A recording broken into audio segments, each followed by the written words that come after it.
আসসালামু আলাইকুম। দর্শক দেখতে পাচ্ছেন আজকে আমাদের সাথে আছে ইমাম মাহাদি, 7 বছর বয়স। ও আসছে দোহার নবাবগঞ্জ থেকে। তো কি সমস্যা ছিল, কেন আমাদের কাছে আসছিল, ওর মায়ের কাছ থেকে আমরা শুনতে যাচ্ছি। আসলে জন্মের পর থেকে ওর একটা পিঠে টিউমার ছিল। তো যখন ওর 6 মাস বয়স তখন এটা আসলে আমরা সবাই ফলো করি।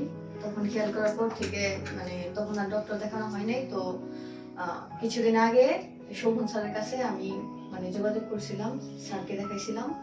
তো আলহামদুলিল্লাহ আমার ছেলের অপারেশন হয়েছে, এখন আমার ছেলে ভালো আছে। ঠিক আছে। তো এই ওর হলো পিঠের দিকে টিউমার ছিল, পিঠের এই অংশে। আমরা আগে একটা ভিডিও দিয়েছিলাম। এই টিউমারটা ছিল বেসিক্যালি লাইপোমা, মাংসের ইন্ট্রাভাস্কুলার লাইপোমা, মানে মাসেলের মধ্যে, মানে মাংসের মধ্যে চর্বির টিউমার, যদি সহজ বাংলায় বলি। তো এটা আমরা পরবর্তীতে যখন মাংস অপারেশনের পরে যখন বায়োপসি পাঠাই, তখন সেটা রিপোর্টটা লাইপোমা আসে, মানে বিনাইন, মানে সেটাতে কোনো ক্যান্সার বা ক্ষতিকারক কোনো কিছু নেই। আলহামদুলিল্লাহ সুস্থ। আজকে আমরা সিজার তুলে দিব। তো ইনশাআল্লাহ এরপরে ও স্বাভাবিক জীবনে ফিরতে পারবে ইনশাআল্লাহ। তো সবাইকে ধন্যবাদ। আসসালামু আলাইকুম।